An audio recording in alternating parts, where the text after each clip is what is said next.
Going green is something our next guest lives. Megan McWilliams, also known as Green Diva Meg, is here now to talk about making choices that are good for the environment. Welcome to the show. Thank you for having me. I love Ebru TV. Well, what a great I appreciate idea. that. You know, growing green is not just a trend.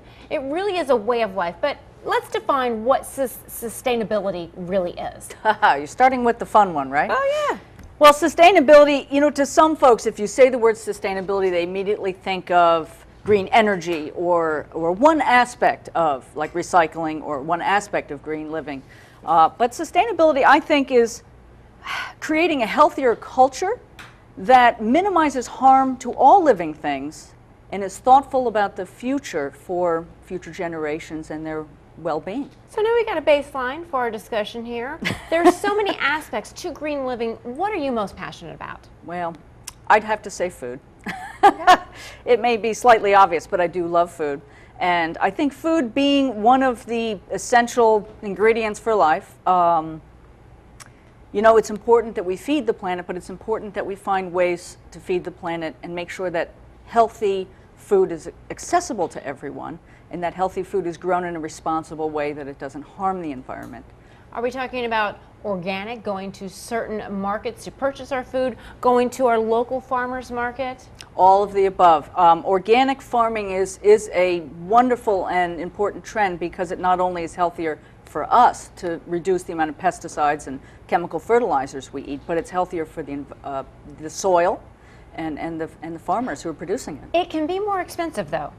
It can be a little bit. What suggestions do you have then for people who are on tight budgets, would love to buy the organic but may not be able to swing it? Well, grow some of your own, because even there's a huge movement in urban gardening and farming and community gardens, and of course there are farmers markets that often will bring food, you know, affordable local farmed food into community. Well, let's talk a little bit about going green when it comes to recycling and the importance of that. There's a whole new generation growing up where recycling is just something that they do, but still so many people don't understand. Advice there? The recycling resistant, I call them. Ah, there's a term, recycling resistant. Well, I just made that up, but it's a copyright phrase now. But there are a lot of folks who seem to resist it as if it's a lot of extra work, and I think when you start doing it, you realize it's not. And more communities, at least here in the U.S., are making it easier by doing one-stream recycling, you know, making their recycling depots really simple. So you just drive up, bang, bang, bang. But it can be confusing because can you put papers in with plastic and this and that? So some people, it's not worth the effort. It's not. And what's this one plastic bottle going to make? What difference is it going to make? Oh, what difference Lord. does it make? Oh Lord. Okay, let's talk about plastic bottles, because well, most people know, and if you don't, that plastic doesn't biodegrade. So something like this. We'll have to get you a glass reusable bottle.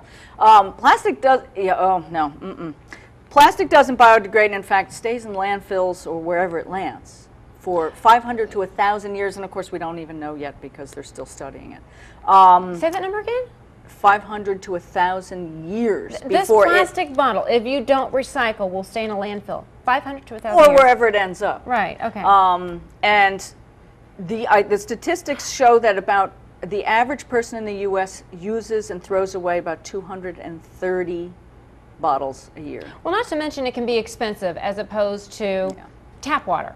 Let's talk a little bit about something called greenwashing. What is that?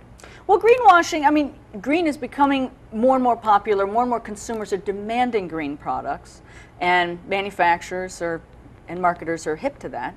And so they want their products to appear perhaps more green than they are. So greenwashing is sort of a marketing technique where, let's say for instance you have a plastic bag company, no names or anything, and they say, oh, our bags are more green because they're stronger plastic, so you use less. All right, it's a little bit of a stretch. All right, people can actually reuse their Ziploc bags. They may not realize this, but you can. You can wash them out. Yep. You can throw them in the washing machine, right? Yep, I wouldn't put them in the dryer with under Don't put them heat, in, yeah. but you can throw them in the washer, and that cuts down. yeah. There's a lot of things you can do. There are so many things you can do, so many places you can start, whether it's what you eat, what you buy, what you throw away. If you're not into going green and are thinking, all right, I want to start, what are some good steps to take? Well, some of it is just common sense, and it's a lot about consciousness and being aware of what we're using, what we're doing with it when we're done with it, and how we can maybe reuse it and get more life out of it.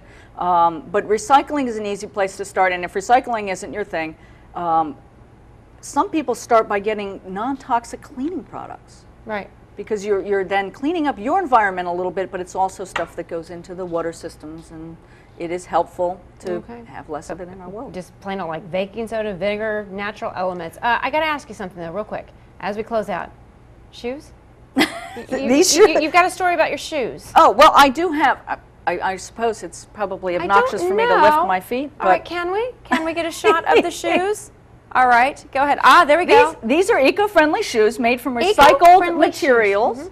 I got them from planetshoes.com, and there's actually an amazing variety of vegan, not only eco-friendly but vegan shoes. And I thought, wow, can I eat them? You know. Well, can you? No. All right. Well, but Megan, no animals were harmed in the production of the shoe. Well, you know what? There's so much information, and I want to thank you for joining us here. And thank you for having me. What's interesting is Kermit the Frog said it's not easy being green. Actually, it's not so You bad. proved him wrong. So we thank you for being here. Thank you.